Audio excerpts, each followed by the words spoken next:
Bem-vindo você que nos acompanha aqui no Papo na Praça, hoje com convidados muito especiais. Eu sou o Gil Ceridônio, especialista em marketing digital, em tráfego pago.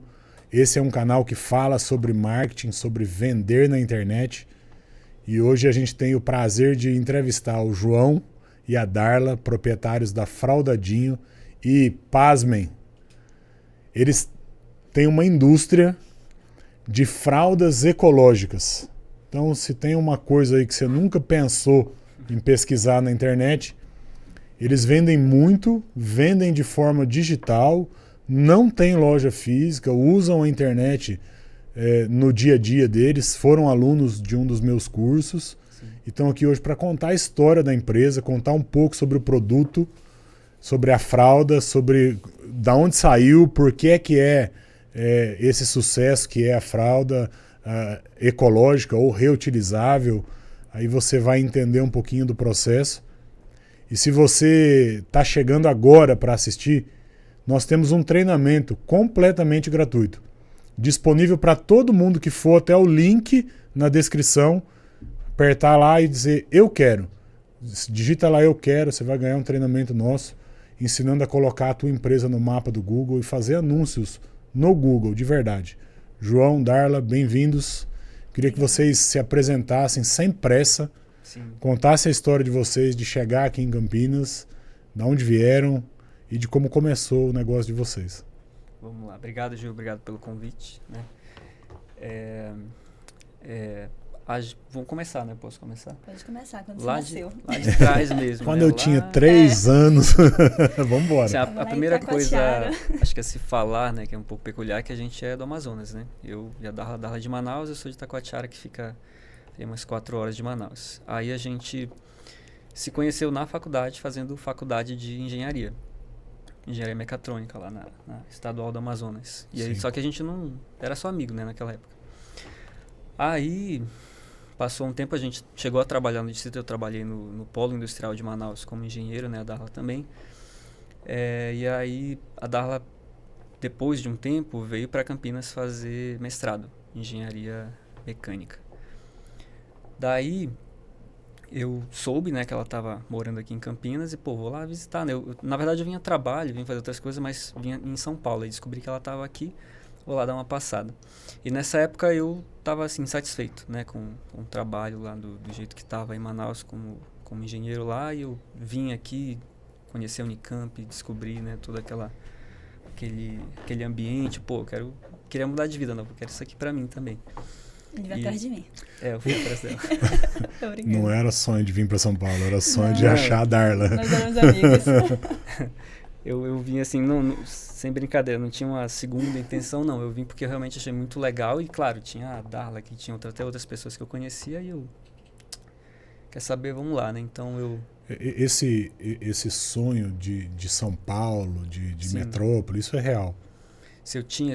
Não, era mais a vontade de sair de lá, não necessariamente São Paulo, não tinha assim, nada com São Paulo, especificamente. Eu queria era sair do esquema que eu estava lá, né? Eu estava trabalhando assim, não tinha perspectiva de crescimento, mas era um ambiente muito político, vamos dizer assim, né? E você teria que se envolver ali, em amizades para poder crescer, né, na empresa que eu trabalhava. Uhum. E aí eu não estava satisfeito com isso, né? Todo dia ali, eu lembro bem disso, né? Eu tava, aqui se chama um fretado, né? Lá é rota, né? Eu voltava... Aqui é rota de polícia, tá? Voltava para casa no fretado e ficava pensando, queria... Passava o dia, passava a semana, passava o mês e você sente que você não andou, que você não avançou, né? Que seu trabalho ali, a sua entrega não está contribuindo para muita coisa. E eu tinha esse incômodo. E aí quando eu vim aqui visitar ela, eu vi um ambiente que eu poderia fazer algo diferente, algo mais relevante, algo legal e sair de lá. Então eu decidi vir. Aí passaram uns 6 meses e cheguei aqui, né? Isso foi comecinho de 2016 ali. Cheguei para fazer o mestrado também. Como eu tinha feito engenharia, eu fiz para mestrado em engenharia elétrica, né? Ela fazia mecânica elétrica. Aí conheci todo o mundo da Unicamp, fiz todo o esquema, né? O mestrado. Só que aí, fazendo o mestrado também, já percebi ali que não era a minha praia também. Era tão político quanto, né? É que o João é uma pessoa inquieta. Assim, o João mas isso é bom. tipo assim, concurso público pra ele tá lá no outro extremo, assim, ele nunca quis. Ele passou, ele deu aula, mas ele saiu, porque ele não gosta. Eu acho que é uma característica dos empreendedores, né? Ser inquieto. Fui descobrir depois, né? Porque empreendendo, a gente vai chegar lá, né? Aí você diz, agora sim, né? Agora eu me sinto tranquilo em relação ao que eu faço, assim, né? Então eu tinha eu não sabia dar o nome, mas tinha essa inquietação, né? Então eu vim em busca de alguma coisa diferente, fiz o mestrado, fiz com toda a dedicação do mundo, a gente se empenhou bastante a dar aula também, mas finalizando o mestrado não queria continuar o doutorado, pessoal, aqui eu não vou fazer como eu gostaria, né? Então tava sem essa definição, mas nesse meio tempo já tinha começado a namorar, né? A gente tinha começado a namorar, e aí pro final do mestrado ali a gente foi pego de surpresa pela gravidez, né? A gente, pra ser sincero, assim, não era uma coisa planejada, não. A gente... veja pelo lado bom, João. Sim. O de vocês foi no final do mestrado, né? O meu foi no começo do primeiro semestre. Então, o nosso já tinha ali algum direcionamento, né? E eu já estava no doutorado, né? A Darla tava adiantada, né? Porque quando eu cheguei, ela tava terminando o mestrado. Eu comecei, ela tava indo pro doutorado. Isso. E aí eu não queria ir pro doutorado, mas agora tinha uma filha, né? Uma criança ali no meio. E aí a gente precisava de algum rumo, né? O que tinha na época era ser professor, né? A gente distribuiu o currículo, eu consegui um trabalho na Faculdade Americana, né? E aí comecei a trabalhar lá, sem pensar muito. Eu só pensava responder uma pergunta. Mês que vem, como é que vai ser, né? Então, isso eu tinha que garantir. Então, eu comecei a trabalhar como professor lá. É porque só uma observação, quando a gente descobriu a gravidez, ele tinha 1 mês de bolsa ou 2 meses, sabe? Pra acabar a bolsa. Isso. E aí o que a gente dela. faz agora? Eu vejo como arranjos de Deus, assim, pra fazer você andar pra frente, né? Então, depois... Porque senão você tava na mesma coisa, vamos dizer assim. Você tava ali vivendo aquela realidade de Unicamp, fechado ali dentro, estudando. Sim. Mas hoje a gente vê isso. Tem até um discurso famoso do Steve Jobs que ele fala sobre conectar os pontos. Mas que você só conecta lá na frente, né? Você vai vivendo e faz de coração, lá na frente você vai entender o que aconteceu. Então a gente, movido pela inquietação, foi nessa trajetória. Aí, quando a nossa filha nasceu, né, eu estava nessa realidade, eu era professor na FAM e a Darla estava ainda no doutorado, né? Só que aí veio Eu estava dando aula também na Anhanguera. Ela conseguiu também Você conseguiu, né? Você dava lá na Anhanguera também. Então, nós éramos 2 professores, né? E aí veio a dura realidade, né? Porque e eu nem tinha noção disso, né? Professor, cara, é difícil a vida, professor. A gente achava que, assim, a minha imaginação era assim, pô, vou fazer mestrado e vou voltar aqui para Manaus, porque lá a faculdade que a gente fez, a Estadual do Amazonas, estava num projeto de construir um campus gigante lá e ia precisar de professor. Até hoje não saiu, tá lá, não andou a obra. Não tem previsão. E aí eu pensava assim, vou ganhar aqui pelo menos uns... Na época, né, eu via pessoas falando assim, eu tô tirando 8 mil aqui como professor. E essa era a minha visão, né? Eu vou passar 2 anos em Campinas, volto com essa nova profissão aqui, mas acabou que não aconteceu. E o salário que eu realmente conseguia, né, lá na FAM, acho que eu posso falar que era 1.200 alguma coisa. Era. 1.200 alguma coisa. Professor superior, engenharia. Engenharia. Rapaz. E ainda tinha que... Aí, Carol, agora você nunca mais reclama. Ainda tinha que pagar pedágio, isso não estava incluso. Né? Fora deslocamento, isso, combustível, pedágio. Quer dizer, na verdade, você paga para ir trabalhar, porque se tiver que tomar um café lá... Também não incluía. As aulas eram à noite, né? E aí tinha que jantar também. Então, ou eu ia... O João, isso foi em que ano? 2017. 2017. Só pra gente botar a data, né? Porque às vezes o cara assiste e fala que mas esse não é o salário hoje. Tá bom, hoje não é. Em 2017... Rapaz, olha que Eu acho que ainda tá próximo ainda disso aí. Nessa, não vamos aqui, né, ser radical, vamos dizer nas posições de entrada, né? Ok. Só que essa entrada fica 2, 3 anos. Porque a entrada você não tá com a carga cheia de horas, você não tá com todas as aulas, você vai lá para dar algumas aulas na semana. Isso. Tá. Só que aí é disputado. Para você sair dessa condição leva 2, 3 anos. Então, assim, não é assim em relação a outras posições, outras carreiras como digital, é algo muito ruim, né? Não é algo que você consegue... Eu conheço alunos de medicina de 2º e 3º ano que trancaram a faculdade para se dedicar ao marketing digital. Sim. Deixaram medicina. E o trabalho não é só você chegar na sala de aula e dar aula, ainda mais para quem está começando. Você passa o dia preparando a aula, estudando, para você chegar na sala de aula. Você passa o dia trabalhando depois tem mesmo. que corrigir trabalho, corrigir prova, corrigir exercício, mesmo. Né? No início eu fazia assim, um trabalho por pessoa. Depois eu falei, não, bora fazer em grupo. Depois divide a sala, gente, só vai ser 2 grupos. Tá explicado aí, pessoal, por que tem trabalho em grupo na faculdade, que é para fazer menos correção. Eu acho que em grande parte é isso, sabia? Isso porque os professores ficam sobrecarregados e você não consegue fazer um negócio individual. Eu senti isso na pele, né? Você tinha que fazer assim. E João, em que momento que para vocês assim foi a virada de chave? Falar, vou largar a mão desse negócio aqui, eu preciso caçar outra coisa para fazer.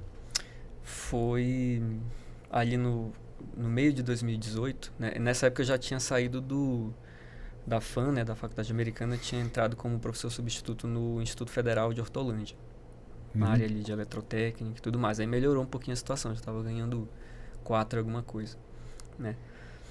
Mas a gente tinha um fantasma chegando assim, que era o seguinte, a Darla ainda, né, tinha uma bolsa de doutorado, né, até uma certa... Era. E aí ia acabar, né? E aí só a remuneração como, né, professor lá no Instituto Federal e da Anhanguera, que ela também recebia, não era até seria, né, se a gente, né, fizesse um esforço ali, mas seria um passo para trás, assim, ia ser complicado. E fora que tinha a perspectiva, ó, em algum momento, a Carolina, nossa filha, né, vai ter que entrar na creche, alguma coisa assim. E aí vai aumentar a despesa, Sim. Então as coisas não iam fechar. Então a gente precisava mudar também, né. Nisso a gente pensou, vamos fazer alguma renda extra. Renda extra mesmo, assim, não tinha plano, não tinha grande intenção de nada. E aí tinha que ser alguma coisa que a gente já tivesse prática, tivesse, né, conhecimento, pra gente não... Pô, se eu vou trabalhar com alguma coisa, tem que ser algo que eu consiga defender, consiga explicar e goste, né? Então, tinha que ser algo assim. E aí que entra a fralda ecológica. A Darla tinha descoberto, né? Acho que você pode contar essa parte, né? Então, a fralda ecológica, porque eu sempre gostei nessa área um pouco mais sustentável, de substituir copo descartável pelo copo, então sempre já tinha essa pegada. E um dia eu estava procurando composteira. Nessa procura, eu descobri a fralda ecológica, eu nem pensava em ser mãe, assim, não logo. E aí eu descobri, eu falei assim, nossa, um dia que eu tiver um filho, eu vou usar essa fralda. Aí passou o tempo, acho que passou menos de um ano, foi quando eu engravidei. Sim. E aí juntou as duas coisas, a questão da economia e a questão daquela questão que eu já ia usar, já ia utilizar mesmo. E aí comecei a usar na Carolina. Então, quando a gente procurou essa questão de o que a gente vai vender, qual vai ser a renda extra, veio a fralda ecológica por quê? Nessa época, era uma coisa assim que não era muito falado. Porque, assim, a fralda, ela precisa ser explicado. Como é que ela funciona, como é que lava, como é que ajusta, tudo. Então, a pessoa, ela olhava e falava, não vou perder tempo vendo isso, não. E não tinha conteúdo, não tinha... Na verdade, na época, o Instagram ainda não era utilizado dessa forma. Era muito vitrine. Então, você entrava no Instagram de uma loja, tinha vitrine, mas não tinha essa questão, assim, de você usar como um meio de você aprender algo. E a gente começou a fazer conteúdo. Mas, lógico, isso aí foi um pouquinho depois. Logo no início mesmo, para falar assim, como é que vocês começaram a vender mesmo? Eu entrava em grupos de Face, de pessoas que estavam grávidas, entrava em contato, fazia um post dentro do grupo mesmo, falava da fralda e convidava a pessoa para ela entender o que era. E aí eu falava com pessoa por pessoa explicando, mandava áudio, chamava no WhatsApp, explicava, olha, ela é assim, assim, assado. E eu atendia 1 da manhã, 2 da manhã, 3 da manhã, vendia. Foi assim que a gente começou a vender. Tipo assim, como é que você conseguiu? Um dia desse a gente até foi ver, né? A primeira mensagem Vocês que a gente não pararam teve. de fazer isso, não, né? Parou. Parou? Não, vou te contar, né, o porquê. A gente começou em grupo de Facebook, né? E aí fazia para entregar na região, porque eram grupos da região, né? Então a gente tinha ali como é que a gente conseguiu o produto? Hoje a Fralda Jeans é uma marca nacional feita no Brasil, é uma coisa própria. No começo a gente só comprava outras marcas que eram as mesmas que a gente usava ali, né? Para revender. Então era uma revenda, como eu falei, era uma renda extra. Então a gente comprava e revendia em grupo. Aí, essa questão de como que a gente saiu ali dos grupos do Facebook foi porque no grupo do Facebook tinha essa questão de ser limitado a uma região e ao grupo em si. Então, a gente fazia o post e tinha um limite, alcançava, se tinha 1000 pessoas no grupo, ia alcançar 1000 pessoas ou algo assim. Um dia, assim, a gente não tinha noção do que era o Instagram. Eu nunca usei o Instagram, né? Até hoje eu não uso muito bem. A Darla já usava mais, mas eu não tinha noção do potencial. Então, eu não tinha essa ideia, mas... sei lá, acho que alguém me deu um toque, eu não lembro como, falou assim, coloca um conteúdo no Instagram, né? Então, eu lembro ainda desse dia, né, gente? Eu tava indo pro IF, né, lá da aula, e aí tinha feito um post no Canva, né, que você falou do Canva, super simples ali, gastei 5 minutos. Fiz o post, coloquei uma legenda, postei. Isso comecinho de 2019. Fui trabalhar e tal, quando eu voltei no dia seguinte pra ver, não tinha sido nenhum fenômeno, mas tinha 20 comentários, alguma coisa assim, de pessoas do Nordeste, pessoas sei lá, de Minas Gerais, do Sul. E aí, né, ligou aquela chavezinha assim, olha, isso aqui não tem limite, né? Esse negócio aqui alcança indefinida, é uma coisa que você pode falar, e quanto mais você falar, mais pessoas vão alcançar. E nisso a gente começou a fazer mais posts, né? Aí mais um, e crescia, e você fazia o esforço e tinha um retorno, fazia o esforço e tinha um retorno em alcance, né? E foi aí que realmente a gente percebeu o potencial de sair de algo que era apenas uma renda extra, algo improvisado, para algo que poderia crescer e ser maior. Foi mais ou menos nesse momento, né? Ali no comecinho de 2019. E aí aconteceu o que a Darla falou. As pessoas não entendiam o produto, né? Então, a gente fazendo conteúdo, explicando o que era fralda ecológica, como é que usa, o que não é também, porque ainda tem essa questão, as pessoas confundem com calça enxuta, com calça plástica. Então, a gente fazia esse conteúdo. Eu ia fazer essa pergunta. Tem muito disso, da pessoa olhar e lembrar daquela calça plástica de quando era criança, né? Porque pegando na mão, a gente sabe que não é a mesma coisa, né? Mas olhando na internet, fica essa dúvida de achar que é calça plástica, que vai vazar? Sim. Fica, tem muito essa pergunta, né? Tem muito essa dúvida. Principalmente quem já teve experiência lá atrás de ter utilizado, né, a calça plástica. Então, tem diferença sim. E eu diria assim, que tem várias diferenças. Então, tem a diferença desse tecido de fora, que ele é impermeável. Então, ele não é um plástico, né? Se você pega aquela calça plástica, era uma napa. Esse aí não, ele é um tecido e ele é impermeável para não deixar vazar. Segundo ponto é que ela é ajustável. Então, você vê todos esses botões aí, você consegue ajustar a mesma fralda do tamanho RN até o tamanho GG. E ela é toda maciazinha por dentro, né? Todo esse tecido, dele aqui. Isso, todo o tecido, ele foi pensado para trazer o maior conforto para o bebê. Então, esse tecido de dentro, a gente fala que tem toque seco, que significa que depois que o bebê faz xixi, depois de alguns minutos você pega, ele já está quase seco. Então, é para trazer esse conforto maior. E ela é lavável e reutilizável. E ela é lavável na máquina, na verdade. Porque, assim, a maior diferença é que aquela calça de antigamente, aquela calça plástica, tinha que lavar na mão. Então, primeiro, ela vazava, ela não era ajustável e você tinha que lavar na mão. Porque se você colocasse na máquina, ela se acabava ali. Porque a resistência do material é outro material, outro tecido. Então, esse aí não. Você pode lavar todas as vezes na máquina. Então, tem esse diferencial.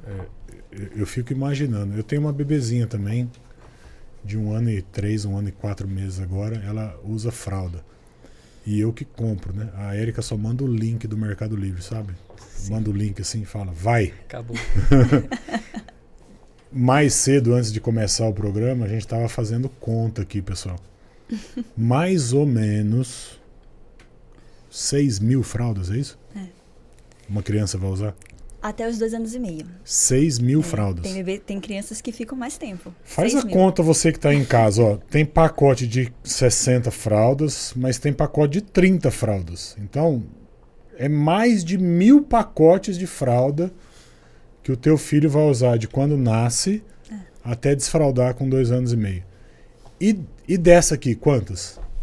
Com 24 fraldas, é o suficiente para você usar até os 2 anos e meio da criança. 24 peças 24 dessa. Peças, E mais o quê?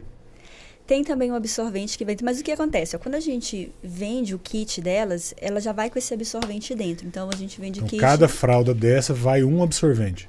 Não, é 1,5. É 24 fraldas, 36 absorventes. Legal. Porque quando a criança está maior, principalmente à noite, ela precisa usar 2 absorventes para aguentar todo o fluxo de xixi. 2 dentro junto ou 2 troca dentro. A fralda? Fica maior zona, assim. Fica maior para um bebê, para uma criança maior. Então, assim, tem mais absorventes do que fralda. Mas, assim, quando a gente fala vamos falar em valores, que eu acho que fica mais fácil para a pessoa entender. Se uma criança ela vai usar aí de 5 mil a 6 mil fraldas descartáveis, vamos supor que é R$1. Você já gastaria R$6.000 aí até o desfraude. Mas não é R$1. Pois é, porque pode até ser R$1 quando é RN e PP. Mas quando você pega um tamanho M, tamanho G, vai aumentando o valor. Sim. Tem de R$1,30, R$1,50, R$60, R$2. Então, você vai aumentando esse valor. Então, você vai gastar pelo menos R$7.000. Aí você pega, por exemplo, o nosso enxoval, que a gente fala que é o nosso enxoval completo, que ele tem 24 fraldas, vão 36 absorventes. Vai também alguns acessórios para facilitar o uso da fralda. Por exemplo, você vai usar fora de casa, você precisa de uma bolsa impermeável para armazenar essa fralda suja. Então, ela também vai nesse kit. E aí, ele está saindo R$2.400. A preço mais ou menos que hoje a pessoa paga. Porque às vezes tem um desconto ali, então, R$2.400. Então, já tem uma diferença aí muito grande. Você vai economizar quase 3 vezes. É 1/3 do que você pagaria aí com a descartável. Então, você já tem essa economia. A gente pode falar do apelo econômico, mas se fosse o foco no econômico, você ia chamar fralda barata e não fralda ecológica. Sim. O apelo está no ecológico. Sim. Mas gasta água para lavar. Gasta. Explica o ecológico agora. Nós estamos aqui para fazer sai, polêmica. Então, bora lá. Ó. Só concluindo assim, da economia, é um dos pontos, mas a maioria das pessoas que decidem utilizar a fralda não é por conta da economia. A gente fala isso com certeza porque a gente faz pesquisa. A gente pergunta, por que você decidiu usar a fralda ecológica? Então, tem 2 pontos aí. Primeiro, a questão da parte ecológica mesmo, e o segundo, por conta da saúde, por conta do conforto da criança. Então, se a gente buscar, assim, a questão de por que é ecológico, se a gente for pensar, né, a pessoa fala assim, Darla, para usar essa fralda aqui, ela não é ecológica porque ela usa água, como você falou, né, para fazer a lavagem. O que a gente não sabe, que a maioria das pessoas não sabe porque não é falado, é quanto que se utiliza de água para fabricar uma fralda descartável. Então, se a gente for pesquisar, para fazer uma fralda descartável, são utilizados mais de 450 litros de água. Uma fralda descartável. E é uma fralda que a criança vai usar por 3, 4 horas. E depois que você jogar ela na natureza, ela vai ficar 450 anos para se decompor. E aí tem mais um ponto, né? Se a gente pensar que a fralda descartável é algo novo, foi inventado na década de 60, então a primeira pessoa que utilizou a fralda descartável talvez não esteja mais aqui, mas a fralda tá. E ainda vai ficar pelos nossos netos, né, bisnetos, tataranetos. Então, assim, algo que você vai usar hoje vai ficar. Só vai acumulando, só vai acumulando. Então, assim, a gente voltando assim para a água, mesmo você lavando, você ainda vai gastar menos água do que você gastaria. Porque para você lavar uma... A lavagem não é de uma peça, né? Isso. Você vai juntar um cesto de peça e vai lavar. E pode lavar junto com a roupa? Pode. E o cocô? Pode. A única orientação é que você faça uma pré-lavagem, que isso é independente se você vai lavar com roupa ou não, ou só ela, para tirar todo o xixi ou qualquer resíduo que tiver. O cocô você vai retirar antes de colocar na máquina. Mas quando você coloca, a gente não indica fazer uma pré-lavagem para tirar todo o xixi. E aí sim você coloca o sabão. Mas aí você pode acrescentar as outras roupas também para lavar junto. Então, assim, é bem prático. É mais fácil do que muita gente pensa. Vocês estavam me mostrando mais cedo que tem um filmezinho que você coloca para tirar o filmezinho com o cocô e não ter que ficar pondo a mão no cocô, é isso? Isso. Ele é um acessório que serve para facilitar. A Érica, a minha esposa, uma hora dessa, deve estar rindo, porque eu não troco cocô de criança. Sim. Não troco. Eu só faço assim, mãe, tá aí. Cagou. Então, serve para facilitar. Assim, ele não é essencial, não é necessário, mas ele facilita bastante, principalmente para quem não quer pegar no cocô. Mas, assim, aí você só tira o filmezinho e ele também é biodegradável. Isso, ele é 100% viscoso, é biodegradável, aí você descarta no lixo como você descartaria a descartável. E o detalhe é que é compostável também, né? Então, para quem tem composteira, coloca tudo lá, tá resolvido. Ou seja, não gera resíduo. Você pode descartar o cocô mesmo no vaso e esse filme você coloca para compostar. Deixa eu fazer uma pergunta mais assim alinhada com o nosso ecossistema aqui. Vocês fazem pesquisa, anúncio no Instagram, tráfego Sim. pago e tal. O que é que isso mudou o jogo para vocês? Daquele momento de ir no 1 a 1 para de repente estar usando a ferramenta e acelerando, escalando a venda, como o pessoal gosta de falar? Acho que está no próprio termo, né? Escala, porque como eu falei, a gente fazendo conteúdo na época era mais fácil até, porque hoje, vamos dizer, está mais concorrido, né? O orgânico vai ficando cada dia mais difícil. Mas na época não tinha tanta concorrência nesse nicho. ninguém falava, como a Darla explicou, ninguém falava sobre fralda ecológica, que era. Então a gente, fazendo conteúdo, cresceu rápido, assim, a gente foi até 30 mil seguidores no orgânico mesmo, assim, sem gastar nem um centavo. Uma coisinha ou outra aqui, mas nunca não gastava, não fazia parte do modelo do negócio investir em marketing. Pago. Isso, não tinha. 30 mil seguidores. Porque realmente as pessoas que queriam saber, tinham interesse, iam lá e a gente era a única que tinha resposta. Então a gente ia lá e cresceu dessa forma. A partir desse ponto, aí a gente, né, como o próprio negócio foi crescendo, a gente teve que começar a estudar mais, olha, como é que a gente potencializa o que já é bom, né? Então aí entrou tráfego pago. Então tudo que no orgânico ia bem, né, e a gente começou a perceber um padrão ali, né, olha, esse tipo de post aqui, ele tem mais compartilhamento, tem mais salvamento, ele atinge mais pessoas, então a gente começou a promover, né? E foi aí que a gente descobriu, foi o segundo momento, assim, né? Tem momentos que mudam o jogo, né? Esse foi o segundo momento, porque a gente começou a promover alguns posts que tem um perfil específico, que a gente chama de post de topo de funil, né? O post que vai lá e vai ser distribuído para pessoas que não conhecem, que estão fora da nossa base. Então, a gente, promovendo esses posts, a gente começou a crescer agora de forma controlável, vamos dizer assim, porque a gente controlava pelo orçamento, né? E aí, nisso, a gente chegou nos 100 mil seguidores. Questão de 6 meses, assim, fazendo... Mas, é claro, é todo um conjunto, né? A gente faz o post, promove, mas todo dia tem que ter os stories, tem que ter os outros posts de conteúdo para servir quem está chegando e os posts de conversão, né? De fundo de funil, fazendo oferta. Então, a gente meio que criou esse modelo, né? Aos poucos e percebeu o quanto isso era... Vamos dizer assim, é um modelo mesmo, assim, né? Você consegue controlar, você com o tempo descobre quais são as métricas, né? Que você tem que olhar. E aí a gente começou a ter todo um painel de controle. Olha, se a gente fizer isso aqui, a gente consegue ter esse tanto de pessoas chegando, esse tanto de pessoas acompanhando, esse tanto de pessoas acessando o site. E o site, que você sabe, o e-commerce tem lá uma taxa de conversão. Coloca 1.000 pessoas lá, se a conversão é 2%, né? Você vai ter 20 vendas. Então, a gente conseguiu criar toda uma visão que começa lá da criação do conteúdo, da atração de seguidores e acaba na venda, né? Então, isso permitiu a gente, de fato, ter um negócio, né? Porque antes era uma coisa muito... Por isso que assim, mudou a questão da gente ver como uma empresa. No começo era uma renda extra, uma coisa meio sem controle. Mas quando a gente percebeu que tinham todas essas possibilidades, né, de controle, então a gente criou um modelo. E aí passou a ser uma empresa realmente... Isso aconteceu ali em 2021, mais ou menos, que a gente passou ali de 100 mil seguidores e a gente começou a ter esse crescimento controlável, né? Quantos % do faturamento hoje investidos em tráfego? Hoje Quanto que o teu vendedor ganha de comissão, né? É Ah. como eu gosto de olhar, né? Sim. Porque ele é o vendedor. E é pior que a gente não tem essa figura do vendedor, né? O que a gente faz inbound mesmo, inbound marketing, né? A gente cria o conteúdo e espera a pessoa levantar a mão. Quando ela levanta a mão, ela já está aquecida, ela não precisa que a gente vá lá e force a barra, vamos dizer assim, para vender. Mas o próprio tráfego pago é o teu vendedor, né? Isso. Ele vai batendo. Vai, Uma hora a pessoa fala, vai dar esse troço aí logo. Essa assim, a dinâmica de quem compra com a gente, assim, ela em algum momento é atingida por um anúncio, um post ali, que é o post de topo. Aí ela começa a seguir.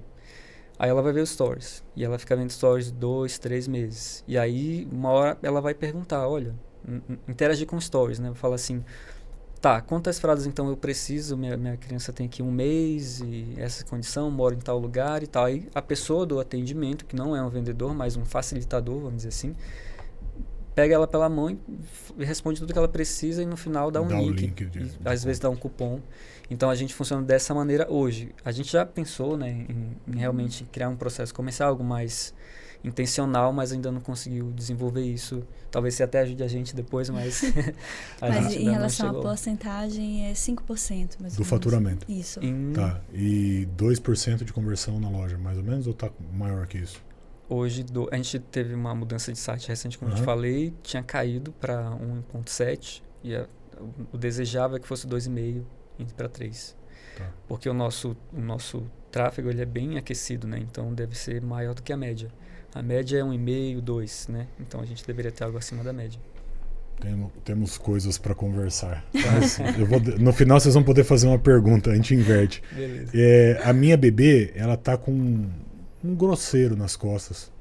Sim. E o médico disse que é por conta da fralda. Sim. Todo empolado, empipocado, assim. A gente achou até que era tipo uma catapora, alguma coisa assim, né? Marinheiro de primeira viagem. Com a fralda ecológica, como é que é isso aí? Tá. Precisa de pomada, não precisa de pomada? Dá piniqueira? Tem gente que fala tiriça. Dá tiriça? Então, ó, a maioria das crianças que utilizam a fralda ecológica não usam pomada passadura no dia a dia. Tipo, não usam. A nossa filha mesmo usou um tubinho, menos de um tubo, na verdade, de pomada. Até o desfraude. Então, no dia a dia não é uma rotina, você não precisa passar. E aí, por quê, né? Assim, lógico que tem suas exceções. Às vezes a criança tem dermatite, tem a PLV, né? Então, tem essas exceções, mas normalmente não é necessário. Porque ela vai ser mais arejada do que a descartável. Eu sempre brinco assim, imagina você usando uma roupa de plástico. Qual é mais confortável, uma roupa de plástico ou a roupa de tecido? A de tecido. Para as mulheres, por exemplo, um exemplo disso é o absorvente descartável. Nossa, aquilo é ruim. Assim, é ruim, e olha porque a gente utiliza apenas uns dias do mês e depois você não vai utilizar mais, sabe? Agora a criança não, você vai utilizar 24 horas por dia por pelo menos aí 2 anos. Então é muito desconfortável, que eu acho que o bebê não sabe falar ali, sabe? Então assim, vai ser mais arejado do que a descartável. Então por conta disso, aquela alergia por conta de a pele estar abafada já não vai existir. Então a chance vai ser muito, muito menor. Então ela vai ser mais confortável. E a gente só está pensando assim em questão de abafar o bumbum. Agora, se a gente pegar uma outra questão, por exemplo, a fralda descartável, para ela absorver o xixi, você pode cortar, molhar ela ali, ela tem um gel absorvente. E aquele gel tem algumas substâncias Química. ali. Isso, química. E aí, só para você ter ideia, assim, vocês podem pesquisar no Google, tá, pessoal, que você tem. Em 2019 foi feita uma pesquisa, né, foi feito um estudo lá na França, pela Agência Nacional da própria França mesmo, do governo, e eles analisaram, o nome da agência é ANSYS, tá, a sigla dela. Eles analisaram mais de 20 marcas de fraldas descartáveis e o relatório que eles tiveram lá, né, o resultado foi que eles encontraram mais de 60 substâncias tóxicas, que estavam no nível assim, maior do que poderia estar. Então, assim, para fralda descartável ser segura? Só que você precisa de um órgão para poder fiscalizar, você precisa de fiscalização. Lá na França, lá na França tem problema. Fizeram. Isso. E de marcas bem grandes, conhecidas. Imagina no Brasil. Nunca fizeram nenhum estudo. Então, assim, é uma coisa de se questionar mesmo. Essa substância, ela pode ou não pode fazer mal? Então, assim, aí entra em várias questões aí. É uma coisa que eu sempre gosto de falar para quem nos segue lá, se a gente for buscar assim, Darla, hoje ainda não é certo, né? Tipo, que pode fazer mal. Mas assim como não era certo que o talco também poderia fazer mal. E aí, se vocês verem também agora, que a gente está em 2023, né? Até o final do ano, a Johnson & Johnson vai parar de comercializar o talco. Eles vão fazer uma nova versão feita com amido, mas não vai ser mais com talco mesmo extraído da terra. Porque eles têm milhares de processos aí de pessoas, principalmente mulheres, que estão com câncer agora e alegam ter pego câncer por conta do talco que usaram na infância. E muitas já ganharam. Então, eles já estão perdendo aí vários processos. Então, eles vão descontinuar até o final de 2023. E a fralda ecológica é pano. E pano a gente vai usar o resto da vida. Não tem pra onde correr. Não tem. Vai estar de pano. Tá dentro do normal, vamos dizer assim. Tá dentro do normal. É um tecido, tipo, não tem química, Darla, não tem fragrância. O João falou que vocês têm um tempo de vida até a compra. Sim. Né? Lifetime, time life. 3 meses, mais ou menos. Sim. Entre a pessoa ser alcançada pelo conteúdo e ser convencida a experimentar o produto. Sim. Qual que é aquele argumento matador, assim, que a hora que você bota ele e fala, é agora, bum! Desconto, não é brincadeira. Também. A pessoa já está acompanhando, opa, tem oferta, é agora que eu vou fazer meu enxoval. Olha, acho que o que pesa muito é a questão do conforto e da saúde, que é o que eu falei agora da química, sabe? Porque como a gente tem, eu tinha comentado, né? Tem a questão do dinheiro? Tem. Mas a pessoa fala, Darla, eu tenho dinheiro para comprar. Não tem problema, eu vou comprar descartável aqui, não tem problema algum. Eu tenho dinheiro. Aí já não é, não é uma boa coisa para aquela pessoa. Aí a gente pega a questão do meio ambiente. Tem gente que liga, tem gente que fala assim, desculpa, mas eu não quero me meter nisso. Mas aí quando a gente fala da saúde, aí pega, porque você fala assim, nossa, peraí. Né? É meu filho, tem a questão do conforto. Se eu não me sinto confortável com um absorvente descartável, por que meu filho vai usar também uma fralda descartável? E aí eu acho que é uma decisão que a pessoa toma ali por conta da criança. Mais a mãe, mais o pai? Tem os dois, mas é mais a mãe. Mais a mãe. Mais a mãe. Também acho que ela se coloca ali mais no É uma no comunicação basicamente de mulher para mulher, vamos dizer assim, no dia a dia de vocês. Porque o João não põe a cara no Instagram. Não, mas a gente percebe que a mulher acompanha, ela é o primeiro contato, né, com a marca, com a mulher ali, mas a decisão é em conjunto. Porque muitas pessoas até alegam que ainda não comprou porque, né, o marido deu para trás, ainda não está convencido. Às vezes até se estende, não é só o marido, é a sogra, sei lá quem. Então acaba que a decisão geralmente escola, depende de mais pessoas. A pessoas. escola aceita, não aceita? Tem essa conversa? Não? Tem também. Tem? Tem. Então a gente fica preocupado porque, eu vou trabalhar daqui a 6 meses, como é que vai ficar? Meu filho vai para a creche, não vai poder usar a descartável? E é aceito, tá? A gente tem clientes aí de todo o Brasil e não tem problema. Tanto escola pública, particular. Aqui em Campinas mesmo, quando a gente foi procurar a creche para nossa filha, a gente procurou várias e falava da fralda. Todas aceitavam e muitas delas já até conheciam. Já tinha outra criança que já tinha utilizado. Que legal. Então é bem tranquilo. Porque assim, para a pessoa que está na creche e vai cuidar, não faz diferença, porque a troca, a higiene do bebê... Esse kit vai estar pronto na mala. Isso. 2, 3 kits lá, ela vai pegar e usar. É isso, E né? na hora de tirar, a única diferença é que ao invés de ela jogar no lixo, ela vai colocar na bolsa impermeável a fralda suja. Para mandar para casa. Para mandar para casa. Para lavar em casa. Isso, para a escola não tem. A escola não vai ficar lavando a fralda. Entendeu? E em questão assim, do João não aparecer... É que ele não gosta muito de falar também. Tamo junto, João. Eu acho não que... tem o perfil, né? Porque assim, eu acho que quando criança, adolescente, eu trabalhei na feira. Então eu já vendi peixe, já vendi verdura, já vendi tudo que você imaginar dentro de feira. Parecida com você nesse sentido, né? Teve que vender. Mas eu não gosto de câmera, cara. Você não Ninguém gosta? sabe, eu acho, mas eu não gosto. Mas aí eu tenho um carrasco aqui que fica aqui do lado. Vocês não estão vendo, mas tem uma pessoa aqui do lado que ela fica assim, vamos, tem que gravar, vamos. O truque, eu acho, pelo menos que eu vejo da Darla, ela pensa que tá falando com alguém, né? Mas é sempre assim. Então, ela pensa Por isso que o formato do podcast ele é um formato mais amistoso para quem está produzindo conteúdo. Sim. Porque você está num bate-papo. Né? É uma ferramenta do digital hoje, bem usada tal, que é um bate-papo. E você vai levar essa informação de uma forma mais descontraída para quem está assistindo. É mais difícil, porque você tem que ter a atenção da pessoa por mais tempo. Então tem que ser relevante o conteúdo. Sim. Mas é mais fácil para quem está aqui. Tanto que quando a gente ia gravar pro YouTube, nossa, no início a gente gravava, regravava. Podia colocar uma live. A live ficava 1 hora, na época limitava em 1 hora, que parava, né? Agora pode mais tempo. Mas podia ficar. E eu ficava lá falando, conversando, interagindo. E assim, eu saía alegre, eu saía bem depois que eu saía daquela live. Agora, mandava gravar pro YouTube, gente. Gravava, regravava. Nesse trajeto aí, alguma coisa que vocês fariam diferente? Algumas assim, bem críticas, assim, né? Que a gente, como mais uma vez, a gente só percebe depois, né? E aí tem várias... vamos dizer assim, setores, né? Por exemplo, mudar de e-commerce, que a gente estava falando antes aqui, eu não mudaria, né? Mas é um aprendizado. Ou se mudaria de outra forma, como você estava falando. Com estratégia ali, tendo até o acompanhamento de alguém mais experiente, né? No caso, a gente... Fica a dica para você que está em casa. Se for mexer no site, não desliga um para ligar o outro. Toca 2 junto. E vai chegar uma hora que você vai ter segurança para ir ou para não ir. Deu errado o teste. Para e segue no que estava. Tem site que a gente pega, João, que tem 4.000 páginas ranqueadas no Google. E o cara quer fazer um site novo. Sim. Você vai jogar tudo aquilo fora? Aquele orgânico todo que está ali, você vai esquecer?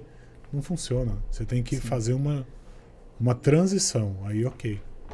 Bom, devemos ter conhecido o Gil antes, né? Mas aí a gente mudou e deu bem ruim pra gente, né? A questão de mudar de site, mas foi um aprendizado. Outra coisa, eu diria, aí é uma questão assim mais de fabricação mesmo, mas a gente demorou um tempo para entender que a matéria-prima, o insumo, a gente faz questão que seja feito no Brasil. Mão de obra, desenvolvimento, estampa, tudo é feito no Brasil, porque é um valor nosso, né, inclusive. Tem até a bandeirinha, né? Isso, a gente faz questão, assim, e faz diferença para quem compra também. Nas pesquisas lá que a gente faz, um dos principais diferenciais para quem compra é ser feito no Brasil. Mas tem algumas coisas que a gente não consegue desenvolver no Brasil. O botão, por exemplo. Porque é uma questão de maturidade da indústria mesmo. Não tem o botão aqui que faça. Aí a gente no começo insistiu um pouco ainda em alguns materiais no Brasil. E a gente demorou mais tempo para conseguir aumentar a produção. Porque a gente não conseguia produzir um pouco e tinha um pouco de problema. Então a gente para descobrir, né? Porque, teoricamente, é um botão que tem que durar 2 anos e meio. Lavando na máquina. A fralda como um todo, né? Ela tem que atender um critério muito alto, assim, de desempenho, né? Então, a questão de material é bem complicado. Mas outras coisas a gente desenvolveu no Brasil, né? Então... Vontade de voltar para Manaus, não? Não, hoje não. Hoje não. Só para visitar a família a gente de vai vez visitar, em quando. Uma vez por ano, mais ou menos, a gente vai. Mas para morar não volta. Não. O clima daqui com o clima de lá aqui é melhor? Bem melhor. Bem mais ameno, vamos dizer assim. Sim. Lá não tem folga, né? 35 para cima todo dia, o ano todo. Aqui tem alguns meses de folga ali, né? Mas a questão acho que não é o 35, a questão é assim, que aqui não é que não faça calor, faz calor. A sensação que você tem é que você está sendo assado. Aqui. Lá você parece que está na panela de pressão. É cozido. Porque é úmido também. Né? É muito úmido. Então. Pessoal, o programa é um programa de marketing digital. Eu acho que é super legal a experiência de vocês, assim, do start, né? De sair do zero, criar uma marca, ir para a internet, 160 mil seguidores, vendendo volume, e-commerce. Essas coisas não faziam parte da vida de vocês antes de 2017, certo? Sim, não. É daí para cá. Sim. Então é algo relativamente novo para vocês, como para um monte de brasileiro que entrou no digital na pandemia e tal. Se vocês pudessem fazer uma pergunta, invertendo o processo, né? Tem uma dúvida sobre marketing digital que vocês gostariam de sanar? Um caminho, uma dica? Cara, tem várias, né, Gil? Se tivesse antecipado, eu ia trazer uma lista aqui, mas vamos lá.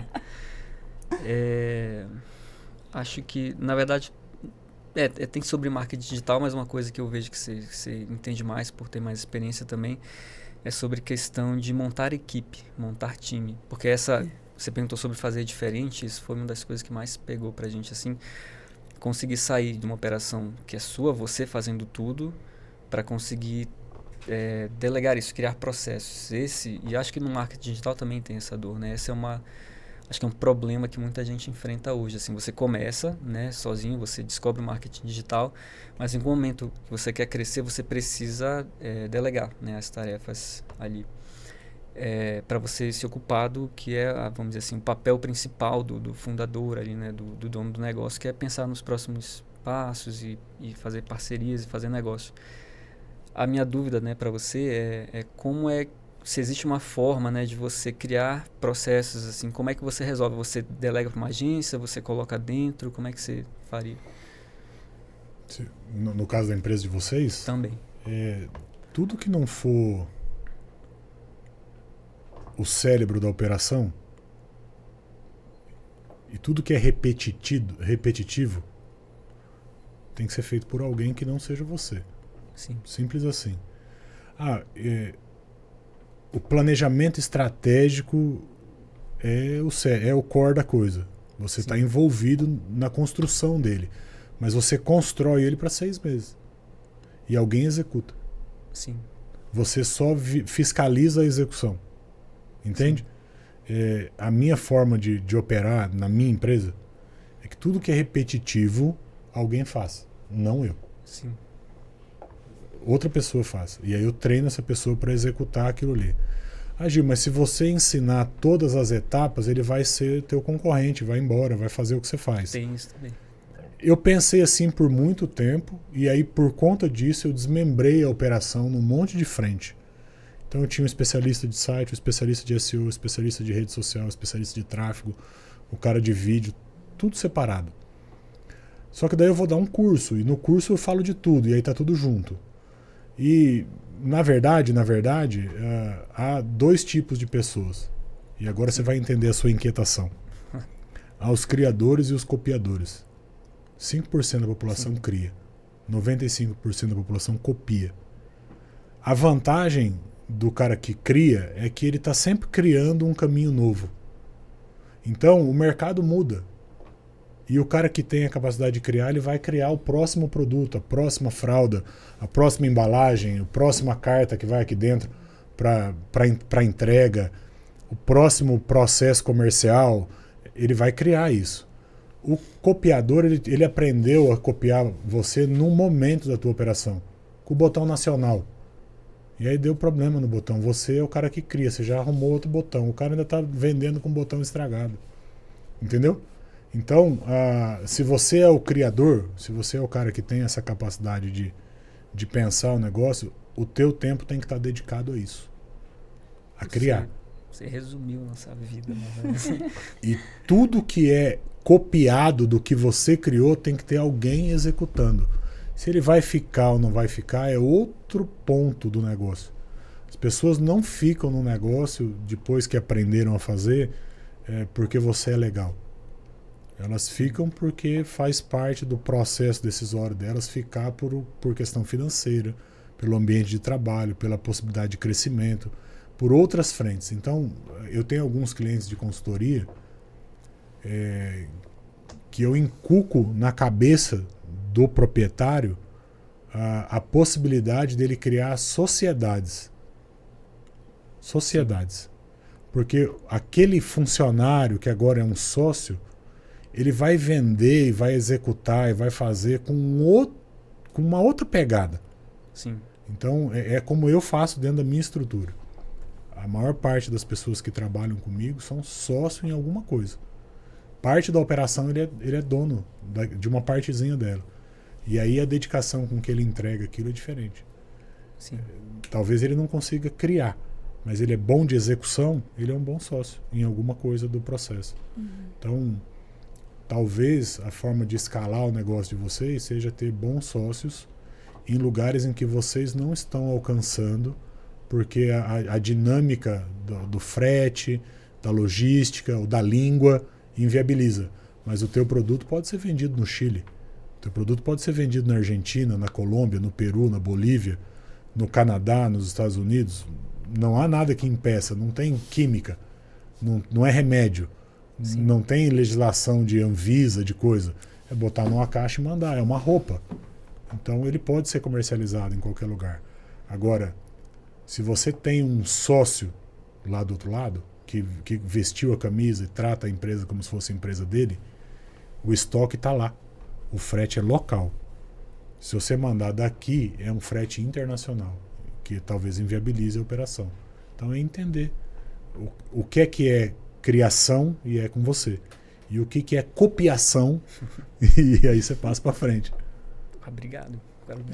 Ajuda bastante a visão. Mas vindo agora nesse mesmo pegado, porque eu achei que fosse só do digital mesmo, mas é da empresa em geral, aí sim tem várias perguntas, né?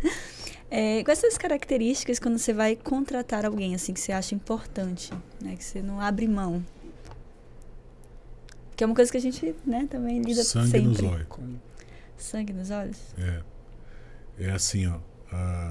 A Carol, que está aqui na produção, ela foi aluna do curso. E eu fiz um convite para a sala toda. Quero montar uma empresa de sócio com alguém para trabalhar de tal maneira. Quem quiser, no final, vem e me procura. Ela foi a primeira. Esse negócio não deu certo. Fez uma venda. Não evoluiu o processo desta empresa. Ela está no stand-by ali, está esperando. Na sequência, um dia ela entrou na minha sala e falou, preciso falar com você. Eu falei, pode falar. Eu quero ser o próximo Davi. Davi é o primeiro sócio. É o cara que tem maior faturamento, que está há mais tempo, que dá aula junto comigo no curso e tal. Eu quero ser o próximo Davi da tua empresa. Quero ganhar dinheiro, quero fazer alguma coisa que alavanque, que mude a minha história. Eu cansei de fazer o que eu faço. Eu falei, tá bom, pode começar amanhã. É essa sede. O Renan, que está aqui atrás, ele veio para uma entrevista. Eu perguntei, você sabe fazer? Não sei o quê. Ele falou, sei, mas não sei meio... Sei, mas não sei. Eu falei, se você quiser começar amanhã, o salário... E joguei lá embaixo, assim, abaixo do que todo mundo ganha. E ele veio e todo dia ele dava bom dia, ele cumprimentava com a mão, ele chegava primeiro, ele entregava, ele fazia o que não sabia, ele aprendia. Tanto que no primeiro mês dele, eu paguei o que todo mundo ganha. Aquele pagamento abaixo é para ver se tinha sangue nos olhos. Sim. Aí fica. E não ter medo de errar, cara. Vai vir. Vai ter gente que vai dar, tem gente que não vai dar, tem gente que vai passar por você e tá tudo bem. E tem gente que vai ficar. Sim. Muito bom. O ponto de ruptura do meu negócio, eu perguntei para vocês o ponto de ruptura do negócio de vocês. Sim.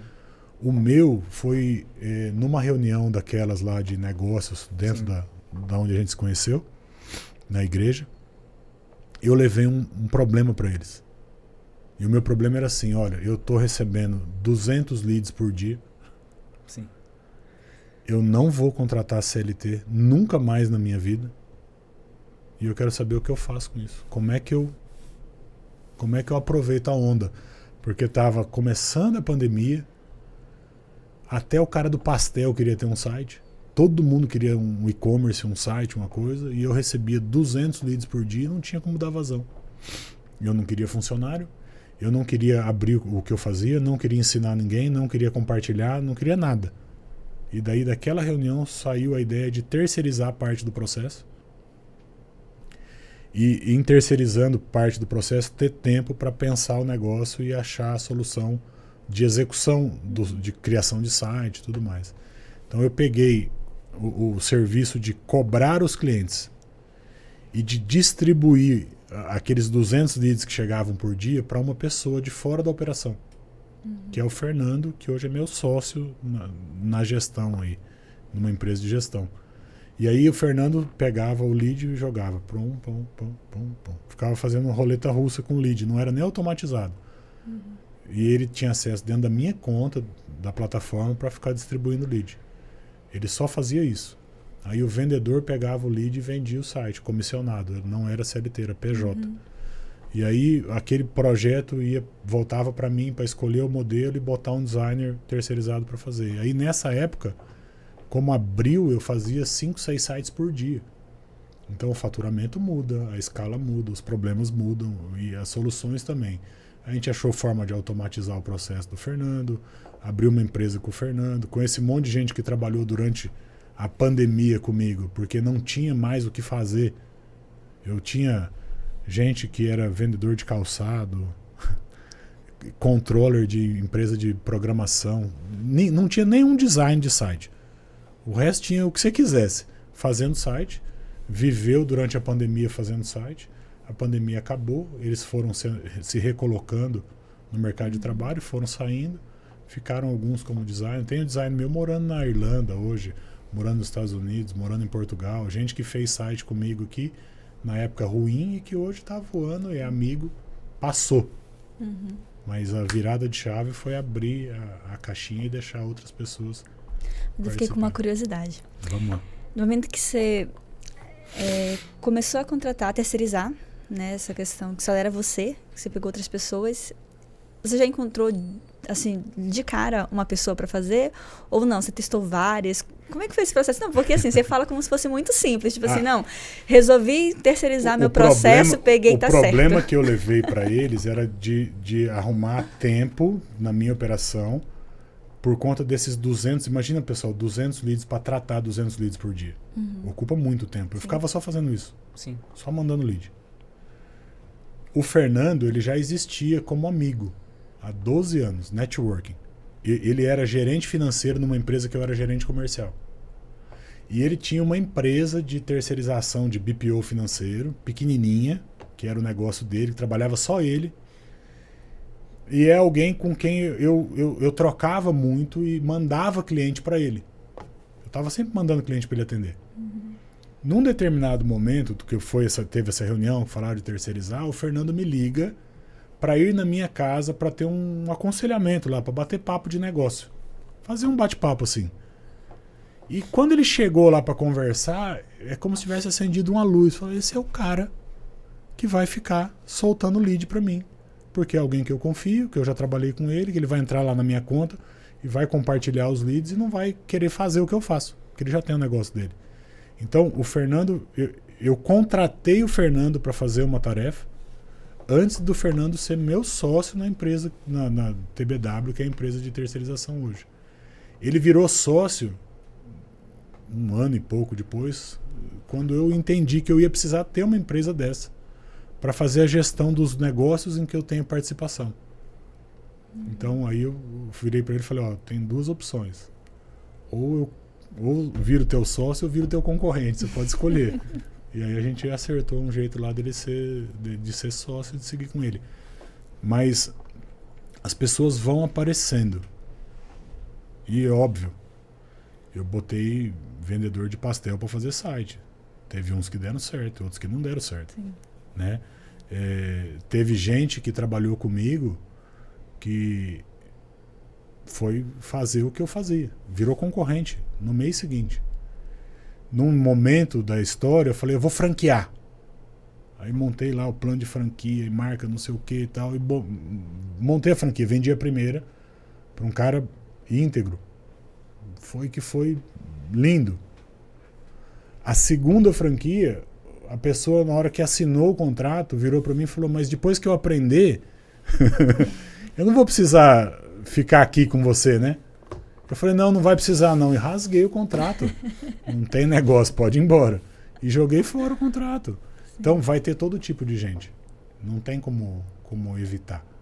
Ir peneirando e ficando com o que é legal da operação. Sim. Problema vai ter. Isso é verdade. A gente sabe bem do problema. A gente já deu mais volta aí, cara.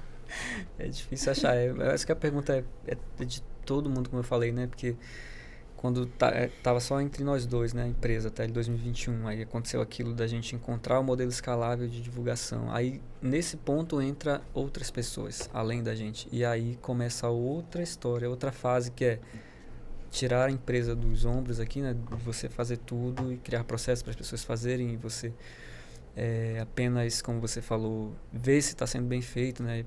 Mas a gente está nesse processo até hoje, para ser sincero, né? Então a gente mas tem coisas, pessoal, que eu só faço hoje porque eu abri. Eu não sou bom de vídeo. Sim. Mas a minha empresa é uma produtora de vídeo, porque eu abri. Eu não sou o cara da estratégia digital. Eu sou o cara de vender no digital. Mas eu trouxe uma pessoa especializada nessa área e hoje eu entrego um produto de estratégia para o cliente que eu não tinha como entregar antes. Sim. Né? Eu não sou o cara da criatividade para ficar pensando em vídeo. Aí tem a Carol que gosta de fazer o vídeo que o pessoal dá risada, que engaja, que dá risada. Então, você quando abre, você absorve talentos que você não tinha. E foi isso que virou a chave. E essa é a maior dificuldade no digital. Sim. O agência, ele tem um limite de faturamento. Ele vai até um ponto e não sai daquilo. Era onde eu estava emperrado. Quando eu abri e chamei gente para operação dentro, aí o faturamento aumenta. Perfeito. Eu já começaria a pensar em franquias digitais aí para ontem. Para lugares em que a gente não alcança via correio, via Sedex hoje, fora do Brasil. Começar a trabalhar essa área em volta aí com o produto de vocês, criando micro franquia. Franquia digital. Você entrega para o cara um kit. Pronto. Tá aqui, filha. Só rodar tráfego aí e vender. E a gente tem pessoas que utilizam fora do Brasil, mas aí como é que a pessoa fala, né? Ela entra em contato e a gente fala, a gente não vende para fora do Brasil. Aí ela compra, envia para alguém da família aqui e a família leva. Mas não existe não vender para fora do Brasil. Não, mas na situação a tem gente que vender. Não você vende? Vendo. Porque assim, ó, se você roda tráfego e alcança pessoas que vão fazer uma determinada pergunta, se você responder não, você vai ficar falando não o resto da vida, ou você vai bloquear aquele tráfego daquela forma. Então, o cara batendo de fora do Brasil querendo comprar, você vai falar não, você vai ficar falando não. Ou você acha um jeito de falar sim. E hoje é tão simples botar uma caixa dessa aqui na DHL. Eles coletam aqui, ó. Aqui, tem duas salas para trás aqui, tem um posto da DHL. Você fecha a caixa, bota lá, vai parar lá na Espanha. Não, mas a questão é que quando a gente fala, como a gente ainda não tem essa distribuição lá fora e tem que mandar aqui, as pessoas se assustam com o frete, não querem, porque assim, eu já fiz uma cotação uma vez para uma pessoa, uma caixa desse tamanho aqui mesmo deu quase R$500. De frete? De frete. Então, mas olha só, e aí... eles ganham em euro. Sim. O nosso é em reais, então para eles dá 100 euros, ok? Você, aí é marketing, você vende fora do Brasil? Vendo. Quanto é? R$3.000. Aqui é 2,5, aí é 3.000. Eu entrego para você sem frete, o frete é grátis. Porque a pessoa quer o gatilho de compra, entende? E aí já vai mais para dentro ainda. Olha, o mais vendido para fora do Brasil é esse kit aqui de R$3.000, porque é a solução de 0 a 2 anos e meio. Você nunca mais vai ter que pedir nada. Tá tudo aí. Sim. A pessoa vai fazer o cálculo. Na mesma hora a pessoa faz o cálculo, não. Mas eu vi no site. Eu mandei bastante coisa por DHL numa outra indústria que eu fiz consultoria. E quando você tem um contrato com eles de serviço, e não tem só a DHL, tem a UP, tem outras opções, né? A DHL nem é a mais barata, tem coisa mais barata. Você consegue baixar esse custo muito. E tem um frete que é atrativo. Mas o formato da micro franquia digital é para você tirar esse frete da operação. O frete fica local. Sim. Então o estoque do teu produto vai estar lá na Espanha. E aí é dentro da Espanha o trânsito, é mais fácil. Sim. Porque hoje quando a pessoa quer usar fora, ela quer muito, porque a família que tem que levar. Mas dá para mandar. Vixe. Sim. E outra, é gostoso receber em euro, viu? É bom, né? A gente vende bastante para a Europa, bastante mesmo. O site, principalmente, porque para eles contratarem lá é muito caro. E para contratar aqui é muito barato. Só que eu não vendo para eles no preço que eu vendo aqui. Não é 1.500 dinheiros, mas também não é R$1.500. Sim. Um site que eu venderia aqui por R$1.500, lá em euro, entra numa outra é outro preço. Sim. É quase como vender 2 sites. Porque você tem tradução, você tem o português local, você precisa de uma pessoa para escrever o texto com o português de contacto. Tem um C lá, aqui não tem. Então tem que mudar isso aí. Sim. Pessoal, obrigado, cara. Obrigado pelo papo, obrigado pela experiência. Mais um produto, mais uma empresa que a gente compartilha a história. Se você assistiu até o fim, não entrou lá ainda para pedir o seu treinamento gratuito, entra lá, aperta lá o eu quero, curte o canal, comenta, compartilha o vídeo aí, a gente vai deixar os contatos da Fralda Dinhos na descrição do vídeo, o e-commerce deles na descrição do vídeo. Se você tiver curiosidade, Instagram, para você começar a seguir, acompanhar. É surpreendente, tá? A imagem que eu tinha e o produto na mão, a pessoa tem que pegar na mão para entender. E eu acho que até vestir na criança para ver a reação da criança, né? Porque parece muito mais confortável do que aquele plástico da fralda descartável. Pessoal, muito obrigado, viu? A gente que agradece. A gente que agradece, viu? Obrigada mesmo. Quando você falou, quando o João falou, bora pro podcast, eu falei assim, gente, e agora? Meu coração, a gente já imagina assim, botar na Globo, né? É mais suave, não é? Sim. Mas a gente agradece mesmo, é o nosso primeiro podcast que a gente participa. Show. Primeiro de muitos. Bom, obrigadão, pessoal. Obrigada. Valeu.